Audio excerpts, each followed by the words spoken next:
Les Ivoiriens qui vont regarder cette vidéo, vraiment la famille, dites-nous à quel niveau et où se trouve notre Boblé Anderson. Moi particulièrement, j'ai déjà eu à faire des vidéos et des vidéos concernant la situation de notre frère ivoirien Boblé Anderson. Quelqu'un qui a porté les couleurs de la Côte d'Ivoire. Il a représenté la Côte d'Ivoire. Vous savez déjà porter les couleurs d'une nation, ce n'est pas donné à n'importe qui. Donc seulement pour ça, non. La nation ivoirienne doit être reconnaissante envers ses jeunes frères ivoiriens. Regardez un peu à quoi ressemble un international ivoirien aujourd'hui. Au fait, ça fait mal lorsqu'on voit un jeune frère ivoirien qui s'est battu à arriver au top du football. Lui là, il a joué contre Cristiano Ronaldo, il a joué contre Lionel Messi, il a joué contre le Real de Madrid. Aujourd'hui, il se retrouve en train de manger dans les poubelles de Gagnois. Aux dernières nouvelles, c'est un abonné à moi qui m'avait écrit eBay, il m'avait dit que gars, est-ce que tu sais que le footballeur que tu vois là, qui a joué à Malaga, l'Ivoirien que tu vois là, mangeait déjà dans les poubelles à Gagnois. J'étais étonné en fait. Je me suis dit, ah, mais qu'est-ce que les frères ivoiriens font pour nos jeunes frères? Mais il y a les centres pour les personnes, les malades mentaux, que de les laisser manger dans les rues de Gagnois, les poubelles de Gagnois. Pourquoi ne pas le prendre et l'amener dans un centre de malades mentaux en fait?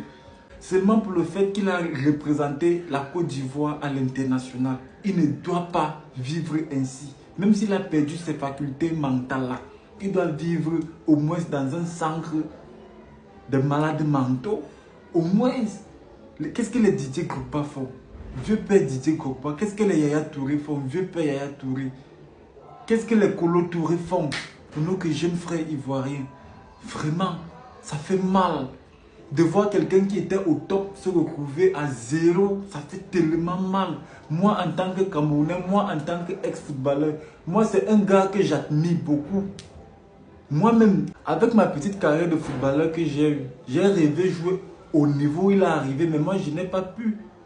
Donc, je ne peux que lui tirer un coup de chapeau pour l'exploit qu'il a réalisé dans sa vie. Nombreux parmi nous, en tant que footballeurs africains, voudraient jouer à ce niveau-là, mais n'arrivent pas. Donc, ça fait mal lorsque on voit un jeune frère qui est arrivé au top et se retrouver au bas de l'échelle. Vraiment, j'essaie un peu de me mettre à sa place, les gars. Boblé Anderson ne devait pas être à ce niveau. Vraiment, chers frères ivoiriens, chers frères africains, faisons quelque chose pour nos jeunes frères Boblé qui mangent aujourd'hui dans les rues, dans les poubelles de Gagnois. Ah! Vraiment, faisons quelque chose pour nos jeunes frères. Boblé Anderson ne mérite pas ça. Vieux père Didier Drogba, faites quelque chose pour Boblé Anderson. Les stars là, faites quelque chose pour Boblé Anderson. Quand même, il a porté les couleurs de la Côte d'Ivoire, il a représenté la Côte d'Ivoire, ça c'est un soldat. N'abandonnons pas ce soldat tout seul, avec sa famille. Faisons quelque chose pour lui. Sortons-le des rues de Gagnois, des poubelles de Gagnois. Ramenons-le dans un centre de, je ne sais pas où sont les malades mentaux, je ne sais pas comment vous appelez ça ici.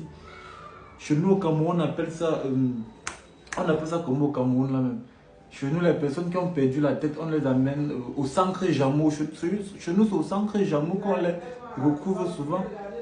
Dans la famille, s'il vous plaît, faisons quelque chose pour nos jeunes frères Boblé Anderson. Il est encore récupérable. Faisons quelque chose pour lui. Voilà, on est ensemble. C'était Kevin Lotaro, le schématiseur.